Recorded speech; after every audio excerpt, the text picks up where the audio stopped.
How's it going, guys? Krishna here, and in this video, I want to talk about what separates a good entrepreneur from a bad one. Now, the three things which I have mainly noticed, which acts as the separating factor, is usually habits, routines, and objectives. Now, coming to habits, right? The like you might have experienced and you might relate to this as well. Like earlier back in the day when I was just getting started with my entrepreneurship journey, and even before that, I did not have really good habits. I used to wake up straight away, like I had my phone on my bed itself, sometimes just slept over it, right? Not having conscious sleep, and just the first thing I did was pick up the phone, and if I saw one bad message from like a client or like a friend, that would just ruin my whole day. And worst of all would be news. Like since like 2 years back, like I don't have any news app on my phone. I just don't keep it, because like before that, like I used to be so influenced. Top of the morning, like the first thing which you see, if it's a sad one and if it's something which makes you angry, it just ruins your whole day, right? Now that's why it's so essential to have really good habits. And this is something which I learned from a lot of mentors I followed as well, where when you wake up, you need to have standardized processes and give yourself quick wins, right? So the first thing you do when you wake up, don't check your phone.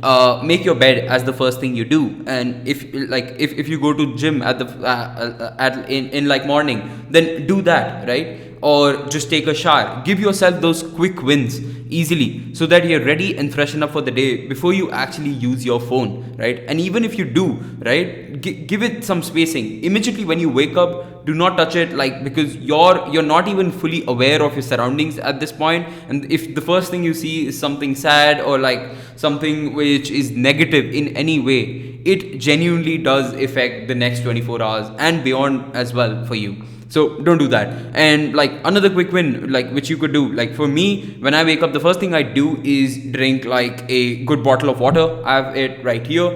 And like if you're not able to wake up on time, like I usually wake up around 6:45. So if you're not able to wake up on time, which was me, right, and alarm clock, like alarm apps do not work for you, then the best thing you can do is get this little thing, which is a physical alarm clock. Like the day I bought this was like super cheap. I don't even remember how much it cost.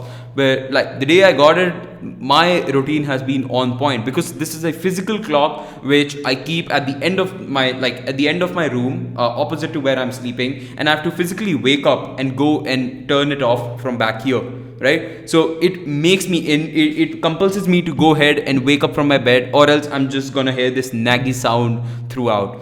And like if you can't get this, another alternative would be something like Alarmy, which is an app where you can like attach your alarm to like specific QR codes, for example. So the moment, let's say you drink coffee the first thing in the day, I don't do it. I just don't find it healthy, right? So if that's the first thing you do, then you actually attach your alarm to a QR code on your coffee maker, and the alarm will only turn off when you actually physically wake up, go from your bedroom to your kitchen and scan that before it gets shut off. But yeah, in my personal experience, this is the best thing you can do. This is the cheapest alternative, and it just fixes your entire morning routine, right?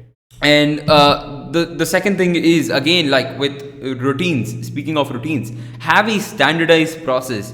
If every day is going to be different, that causes a lot of decision fatigue for you. And the last thing you want is at the start of the day to have decision fatigue. What do I mean by decision fatigue? All the mini decisions which you take throughout the day, which actually cause like fatigue to you, where when it comes to taking the major decisions, you are already so tired from taking the smaller decisions, you actually reduce your like effectiveness in taking those major decisions.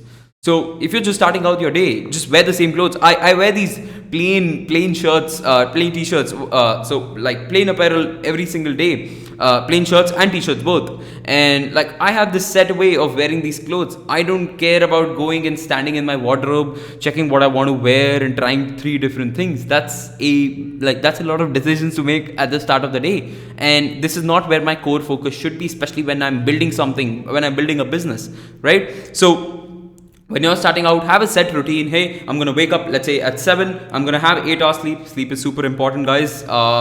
Like don't compromise on your sleep. So have like 8 hours sleep. Wake up at 7, let's say. Then if you're going to gym, like wake up, make your bed, and straight away rush to the gym, and then you can come back, take shower, etc. Right? Again, like having and drinking water. If you're meditating or slash praying, for example, I used to try meditating, but I find praying works better for me. So every day when I wake up, I pray as well for a good amount of time, and then I proceed to my work as well. Right? And the second thing, the third thing is your objectives. Right? This is like another key thing which separates the good from the bad entrepreneurs.